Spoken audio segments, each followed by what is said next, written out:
Hey, this is Jake. Welcome to part 1 of our CPCU 540 video series. Today we are reviewing the pass rate of the CPCU 540 exam and giving a little intro into what to expect on the exam. And this is presented by Jake and Associate PI. We are an independent organization, independent of the institutes and the CPCU designation. We are just a bunch of CPCU designees ourselves, and we are here to help you pass your exam. As I mentioned, this is part 1 to the 4-part CPCU 540 video series.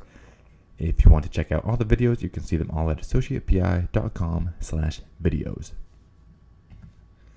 So let's get started. First thing we're going to touch on is the pass rate of the CPCU 540 exam. And unfortunately, this is the hardest CPCU exam. It is the most content, and it is the most failed exam. So currently, as of this past testing window, the pass rate is 70%. That means it's the most failed exam.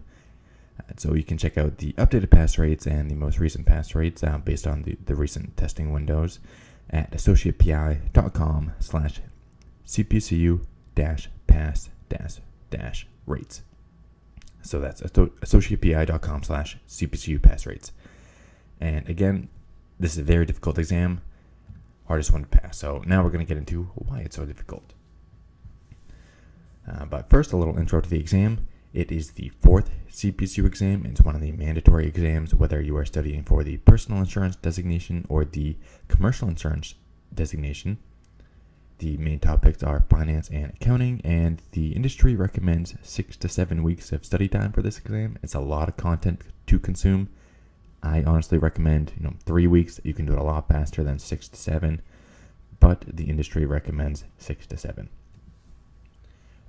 This exam will consist of 85 questions, all multiple choice, and they are very math intensive. There's a lot of formulas to memorize, so these questions are tough, a lot tougher than the other CPCU exams that you've taken. These are the 12 chapters of the CPCU 540. The main topics, as I mentioned, going to be finance and accounting principles, so things such as, Chapter 1, finance and accounting, financial statements, analyzing the statements, statutory accounting principles, insurance annual reports, financial valuations, investment markets, investing such as stocks, bonds, investment portfolios, insurer capital, managing capital, and changing ownerships are the 12 chapters of the CPCU 540 exam. The main focus of this exam is going to be math and formulas. There are over 80 formulas that you need to memorize for this exam. That's by far the main focus. There's going to be a ton of formulas. It's going to ask you direct questions about what is this formula? Tell me the formula for this, how to solve this problem. It's going to give you case questions where you're going to have to apply a formula to a real life scenario and use that formula to calculate some type of answer. So definitely focus on the formula. There's 80 of them. Not all of them are that important, but there's 80 there's over 80 actually, that you do have to be familiar with. If you want to see which ones are most important, you can check out our description and our insight into which ones are important at AssociatePI.com/CPCU 540. The two most chapters out of the 12 chapters on the exam are Chapter 6 and Chapter 8.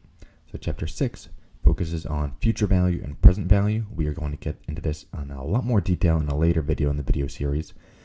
You have to know how to calculate those two. You must calculate them. And you should know how to use the future value and present value tables. We will get that into more into detail on that in a later video as well. Chapter 8, on the other hand, is all about valuations. It's about investment vehicles such as stocks and bonds. So you have to know how to value stocks and bonds, have to know how to calculate purchase price, return on investment, and dividends, things like that. So you have to know that. Chapter 8 is also very important. Lots of formulas to memorize from Chapter 8. And the reason this is the most failed exam is because there are so many formulas to memorize. There's not as many definitions as the other exams. It's all math-based formulas, and it's all crunching numbers. So it's really difficult and by far the hardest exam. So that wraps up video number 1. If you want to download our full list of the formulas that are given to you on the exam and which ones are not given to you on the exam and which ones you need to know, and a free practice exam and a free study guide, you can go over to AssociatePI.com/practice exam. We will give you our free study guide, our free practice exam, and our breakdown of the formulas for the CPCU 540 exam. I highly recommend you download it. It's a great resource.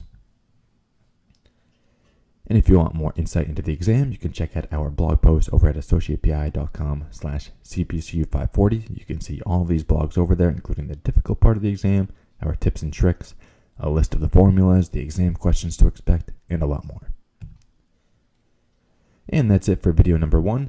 I hope to see you on the next video. If you want to watch the next video, you can go over to AssociatePI.com/videos. And that's it. I will see you on the next video.